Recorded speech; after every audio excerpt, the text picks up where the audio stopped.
저는 진행을 맡은 비비입니다. 오늘은 탄핵을 반대하는 대한민국 청년들, 탄대청 멤버분들을 모시고 각각 일터에서 어떤 어려움을 겪고 있는지 그리고 어떤 변화를 좀 체감하고 있는지 이야기를 나눠보도록 할 텐데요. 먼저 자기소개 부탁드립니다. 네, 안녕하세요. 저는 탄대청의 대표를 맡고 있는 정우진이라고 하고, 저는 에너지 업계에 종사하고 있습니다. 오, 반갑습니다. 반갑습니다. 네, 다음. 네, 안녕하세요. 저는 서울에 거주하는 30대 김정우라고 하고요. 네. 저는 반도체 업계에서 회로 설계하는 업무를 하고 있습니다. 네, 반갑습니다. 정우님. 네, 안녕하세요. 저는 교육계에 종사하고 있는 30대 남성이고요. 네, 외동이라서 그냥 도련님이라고 불러주시면 될 것 같습니다. 네, 반갑습니다. 아, 네. 도련님.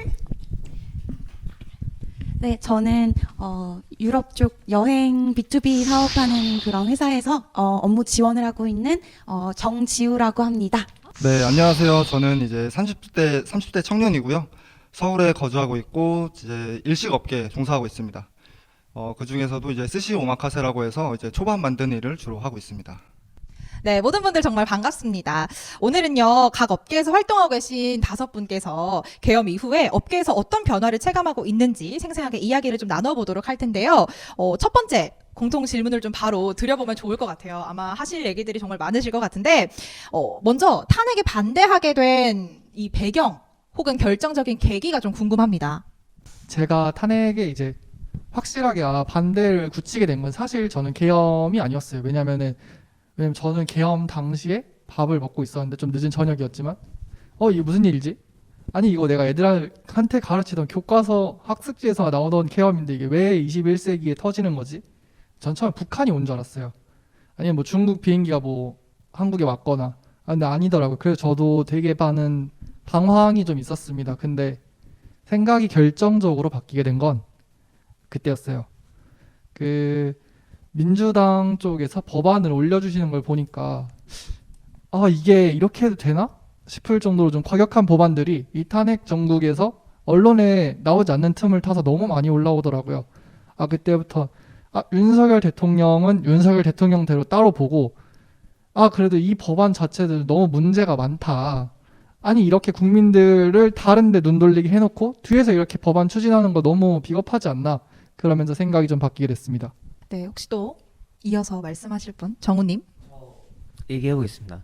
저는 사실 계엄 이전부터 자유우파적인 가치관을 가지고 있던 사람이긴 했는데요.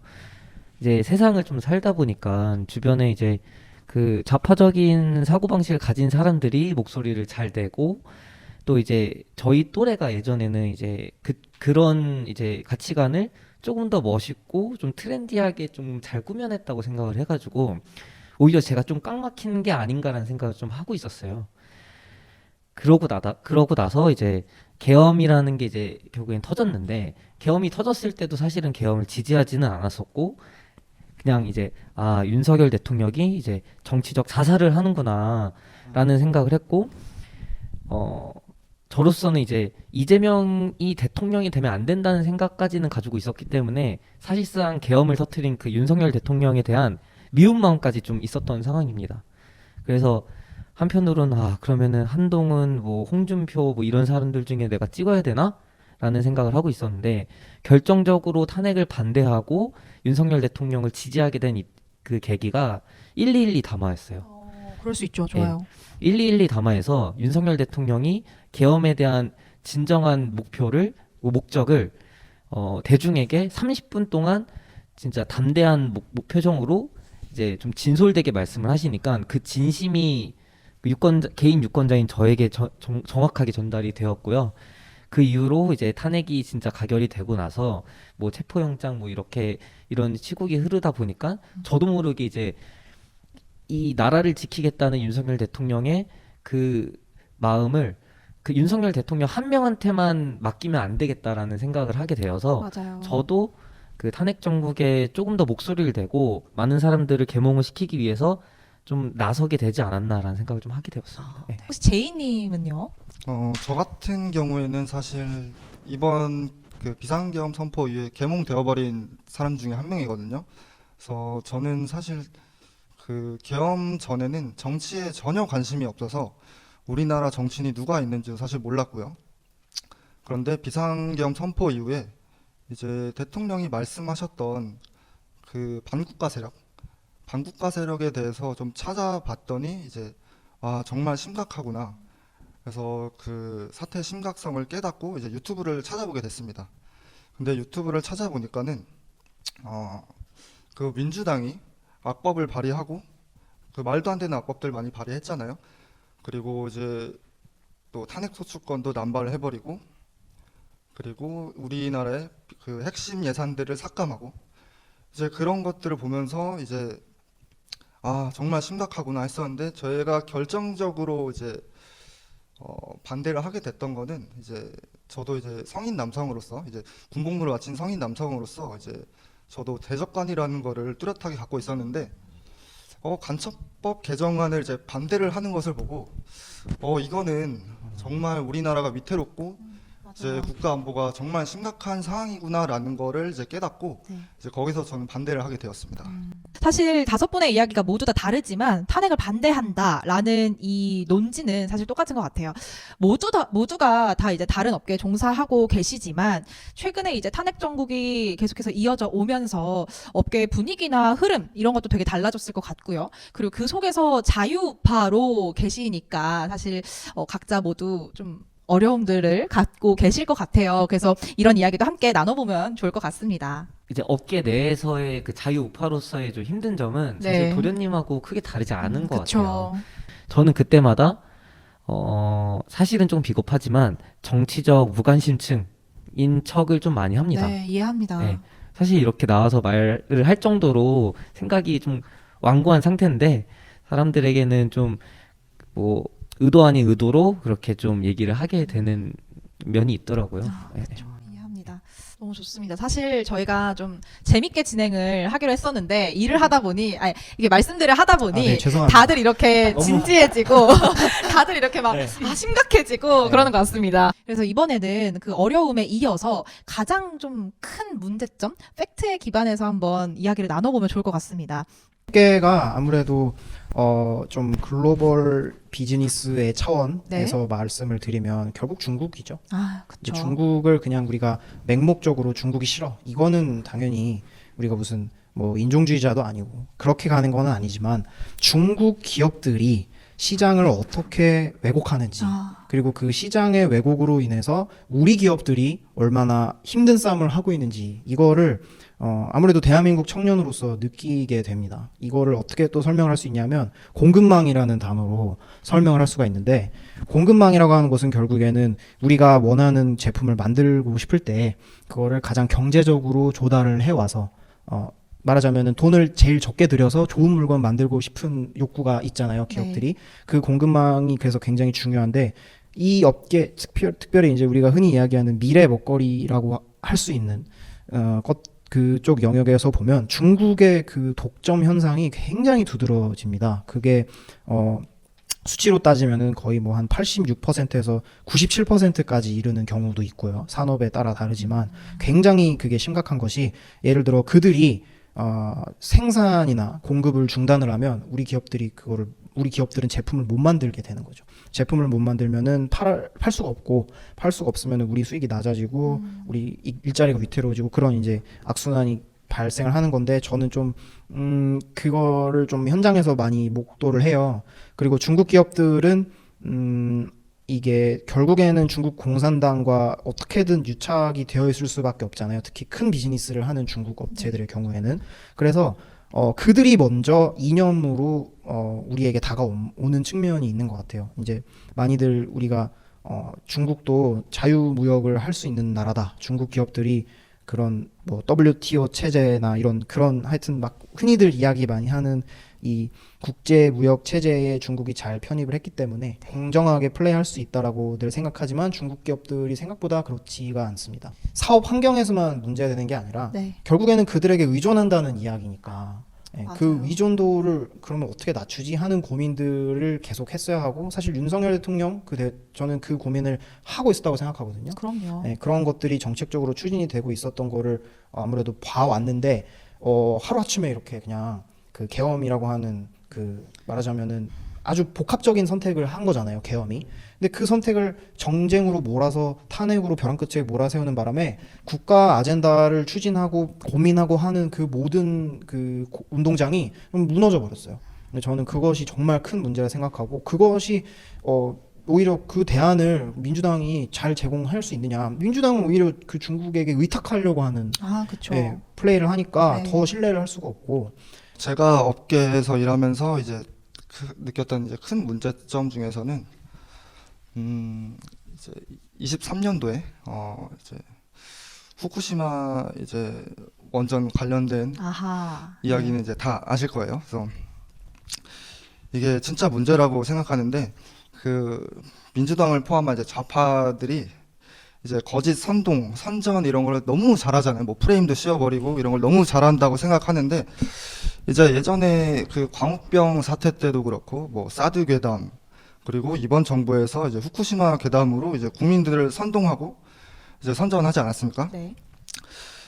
이제 이제 아무 이제 증거도 없이 일단 그 괴담으로 이제 국민들이 불안에 떨었다는 말이죠. 그래서 그 괴담을 이제 정부에서 근거 없는 이야기들을 이제 밝혀내는데 쓴 비용만 이제 정부에서 1조 6천억이라는 네, 어마어마한 금액을 썼습니다. 근데 실제로 이제 방류 후에 1년 동안 이제 방류 후에 이제 검사를 해봤는데 네. 이제 4만 6천여 건 정도의 그 검사를 했었는데, 거기에서 발견된 이제 문제점이 이제 그 기준치에서 벗어나는 이제 결과가 하나도 없었고요. 근데 그 당시에 나온 얘기 중에 이제 삼중수소 얘기가 되게 많았었거든요. 그래서 기억하실지 모르겠는데, 이제 삼중수소가 이제 배출되면서 우리나라에 있는 소금이 다 오염이 될 것이다. 그래서 소금 대란이 한번 일어났었습니다. 네. 그래서 그 당시에 소금 관련된 주식들도 다 막 올라가고, 마트에 가면은 소금을 살 수가 없고, 저 같은 경우에는 이제 요식업에 있다 보니까는 이제 소금을 굉장히 많이 쓰는데 소금을 구할 수가 없어가지고 저희 대표님이 마트 다니면서 소금을 구하러 다닌 적도 있었고요. 네, 죄송해요. 되게 슬픈데 뭔가 우프네요. 네, 맞아요. 우프네요. 우프다. 그 단어, 그렇죠, 그 그렇죠. 단어를 네. 계속 생각하고 있었습니다. 그래서 이제 근데 실제로 밝혀진 결과에 따르면은 삼중수소 같은 경우에는 이제 물처럼 증발하면서 삼중수소도 다 증발이 된다고 하더라고요. 그래서 그 소금이 오염된다는 것조차도 다 거짓이었고요. 네. 이제 그 삼중수소 배출량도 이제 중국 원전에서 나와서 이제 그 서해로 유입되는 그 삼중수소 배출량이 이제 후쿠시마 원전에서 나오는 삼중수소의 10배 정도에 달하는 삼중수소 배출량이 나온다 하더라고요. 네, 그래서 사실 그때 같은 경우에는 저희는 아무래도 일식업계에 있다 보니까는 대부분의 재료가 야채 같은 걸 제외하고는 다 바다에서 나오는 재료를 쓰기 때문에 저희 같은 경우는 직접적으로 타격을 입었어요. 그래서 당연히 저 같아서도 불안에 떨었을 것 같고, 네. 그래서 손님들도 이제 예약을 하셨다고 취소하는 경우도 굉장히 많았고요. 네, 그래서 타격이 진짜 컸을 것 같아요. 저희는 바로 이제 몸으로 느껴졌습니다. 네. 근데 거짓이라는 게 밝혀졌는데도 불구하고 광우병 때도 그렇고 사드 때도 그렇고 뭐 후쿠시마 그 괴담 때도 그렇고 네. 민주당에서 사과 한 번 없었어요. 네, 진짜 큰 문제죠. 네. 네. 하나 얹어서 얘기를 하고 싶은 게 네. 그 민주당은 그 우선은 의혹과 음모론을 내뱉어 놓고 그 음모론이 시안이 다 되면은 없었던 일 마냥 그냥 입 싹 닫고 가버리는 경우가 굉장히 많습니다.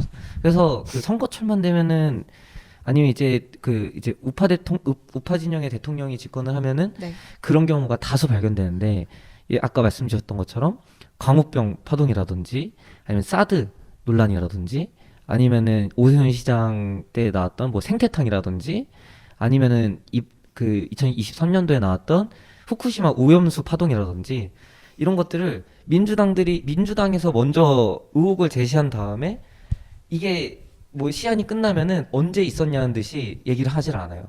이게 정말 무책임하고 어떻게 보면은 사회적 비용을 엄청 발생을 시키는 일들인데 자기들의 이권을 위해서 이게 얘기를 한단 말이에요. 진짜 무책임하고 너무 싫고요, 사실. 제가 있는 업계가 이제 반도체 업계다 보니까 네. 그 정우진 대표가 말을 했던 내용하고 사실 연결이 좀 됩니다. 그 반도체 업계 같은 경우는 네. 중국이 굉장히 많이 따라오려고 노력을 하는 이제 그 부분 중에 하나예요. 네.